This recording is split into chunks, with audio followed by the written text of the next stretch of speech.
slow ahead. I can go slow ahead. Come on down and chum some of this shit. Hello everyone and welcome to Action RPG. I'm your host Aaron, and for today's video we're headed to the world of a game that was recommended by one of my trusted community members. This is not a sponsored video. Title of the game, Dredge. And I have made almost 1,300 videos. I think this is like video 1,299. You can probably count on one hand how many of those games involved fishing. I can actually only think of one off the top of my head. Anyways, title of this game is Dredge, and I'm telling you, you're going to want to hang out for this video. When this game was recommended to me, and I get games recommended all the time, it's like, yeah, you know, I always check them out, but I don't play all of them, and not all of them obviously get a video. But this game specifically, I started seeing more and more news written about it, you know, starting to get a little bit of a buzz, and then IGN did an 8-minute reaction, or an 8-minute breakdown, which I thought we could watch. Dredge. This game is developed by Black Salt Games and published by Team 17. Dredge is a single-player fishing adventure with a sinister undercurrent. Sell your catch, upgrade your boat, and dredge the depths of the long-buried secrets. Dropped March 30th. It is 1 month old. This game just recently dropped, and it's not AAA priced. It is only $25. And as I can see, there's no early access tag on it. This is a fully dropped 1.0 game. Check this out. This is actually what made me decide to make this video. All reviews, 9,000 of them, currently getting an overwhelmingly positive 96% on Steam. That is pretty freaking impressive. Very impressive. Okay. Let's go over and see what is up with Dredge. Here we are. Let's do it. I didn't know that I needed a cosmic horror-fueled fishing game in my life. At least, not until I played Dredge. It's not exactly a full-blown management sim a la Fishing Planet, but this 12-hour expedition through haunted open waters is both mysterious and compelling enough to tickle my brain and tug on all the right heartstrings. I felt possessed into flinging myself overboard with an unhinged smile cast across my lips, like one of its many macabre characters. Starting small and slow is a challenge, but upgrading my fishing boat led Dredge to spout forth a flurry of meaningful improvements to my fishing speed, inventory capacity, and my ability to scope out and evade the plethora of dangers that might rear their ugly heads at night. Okay. I love fishing. I don't know if there's any Managing this fishing there. boat is no plank walk. 5 unique zones fit cozily within its relatively compact open world, hiding enough secrets, quests, and unique varieties of cartilaginous fish to fill its duration without overstaying its welcome. All I know is that I'm a contract fisherman who's rescued by the townsfolk of a remote island settlement called Greater Marrow. I'm given a new boat and that's all. But due to Dredge's simple fishing and movement mechanics, this is pretty much all I need to know before I can begin my quest for fish on the open ocean. And it's there that I'm immediately treated to a gorgeous sunrise stretching over the horizon. Leaving the Bay of Greater Marrow for the first time and drinking in the sights and sounds is a treat. It's in its favor that it's so simple to pick up, both because its mesmerizing low-poly art style is so centric to its story, and because it doesn't really need me to understand too much to enjoy it.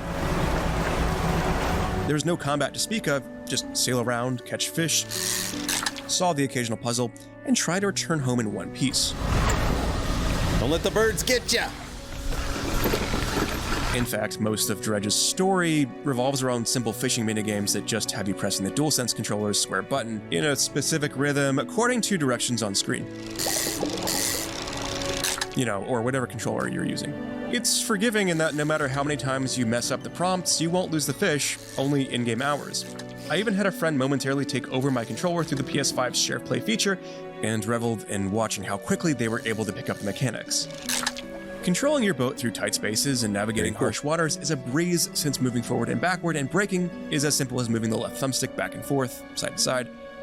It's an enjoyable added touch that progressing through each step of the main quest unlocks additional movement abilities like the haste skill that gives a speed boost that's especially useful when getting out of the way of a hungry sea monster.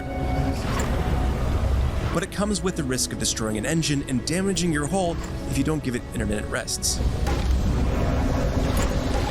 Get away! Dredge's story is intentionally cryptic at first glance, with your ship's bow providing minimal context to the series of events unraveling in front of your eyes. But what starts out as a relaxing fishing trip rapidly takes a darker turn through threatening encounters with the ocean's natural and supernatural denizens who turn hostile after dark.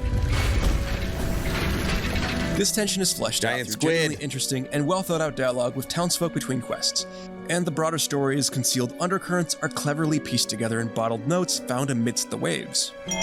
Tactfully breaking up its fishing minigames with these elements, Dredge gradually unveiled its hidden agenda and latched onto my brain like a series of parasites slithering onto my boat's deck, which is something that actually happens in more than a few cases. Things heat up at night when the fog rolls in and your panic meter begins to increase in the darkness. The higher it goes, the more likely it is that monsters and other obstacles will spawn, so you have to balance that against turning on lights to temporarily lower your panic. Of course, light attracts monsters that will quickly destroy your boat's hull if you don't evade them, so it's a bit more challenging to manage than a simple fishing game. That brings balance and danger to every expedition. Adding even more challenge, the world shifts around at night, meaning I sometimes ended up running headfirst into a rock that definitely wasn't there during the daytime. For this reason, it's never a great idea to make a beeline for the nearest port of call when panic sets in, at least not without making sure the next few feet in front of you are clear, which is made easier by upgrading your boat with bigger, brighter lights. This interaction between systems gives Dredge a layer of strategy that keeps things interesting, even when I'm not making substantial progress on the main quest. The Greater Marrow Lighthouse remains a central location no matter where you are on the map, but you still need to get there safely on your own gumption if you find yourself lost at sea. And because there is only one limited method of fast travel, the stakes are raised even further if you find yourself adrift after dark. Since time only moves when you move your ship or play a fishing minigame, the constant creeping fear of being snuck up on by a rogue sunset keeps my watchful eye pinched to the clock, which conveniently sits overhead at all times. Thanks to all that, I often found myself pulled along with Dredge's current, solving puzzles and gathering the inventory relics as I system. carefully built up my ship and kept a stream of currency rolling in. Following the main quest is crucial to unlocking advanced fishing rods and nets, but most objectives are bite-sized, adding up to little more than fetch quests. They're made more worthwhile by the fact that each one contains interesting writing that fleshes out the world's lore or is somehow tied to the broader story, and the cast of characters are interesting and likable until the end. Likewise, completing quests is necessary to loosely flesh out your encyclopedia of up to 128 fish, but it's nice that I didn't need to catch them all if I didn't want to. But if you do want to, you'll need to grind. Each species of fish only shows up in certain environments that require specialized gear to fish in, and most only appear at certain times of day, including species that are necessary to solve certain puzzles and progress the main story. This made it important to max out my ship's hull so it could survive the long treks to other zones, which inevitably meant traveling at night. Upgrading the ship's hull largely centers around scavenging coastal shipwrecks, an activity that's a little more monotonous than it needs to be given how sparse resources can be, and how hard it can be to find certain crucial items like wooden planks early on. This is People the main hate upgrade this. path that I spent most of my time I working on, love accounting for inventory most of the heavy Tetris. lifting in terms of improving my ship's critical functions. But the upgrade path is disappointingly linear, and a lot of grinding is involved in maxing it out. Moreover, if one were to play to the end and max everything out, their boat would be exactly like mine, minus a select few deviations and some equipment choices. So the decisions I made along the way didn't really end up feeling meaningful at all.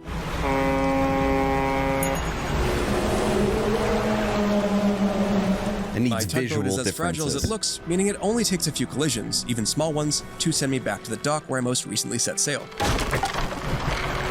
Full disclosure, autosaves are frequent in Dredge, conveniently taking place whenever you bring your ship into any port. Plus, docks are scattered liberally across the world map, so it never feels like a safe haven is too far away to have a fair chance at evading danger. It's great then that dropping anchor at a friendly settlement and sleeping through the night can eliminate your panic gauge so that you get a fresh start at the beginning of the following day. This allows me to fully appreciate moments of tension, since its difficulty always feels just balanced enough to provide a challenge and a handful of scares without ever crossing a line or feeling unfair. I enjoyed getting to specialize my research tree with a scarce resource that unlocks specialized and increasingly powerful nets, rods, and engines, giving me at least some leeway to craft my own build. These choices would move me in the direction of certain quests faster, depending on which zones I wanted to explore first. See, it's like an For action example, I installed a RPG. It's fishing your rod early on build. that granted access to volcanic fishing holes, letting me solve the quests in the volcano-themed Devil's Spine zone at my own leisure. It's also really smooth.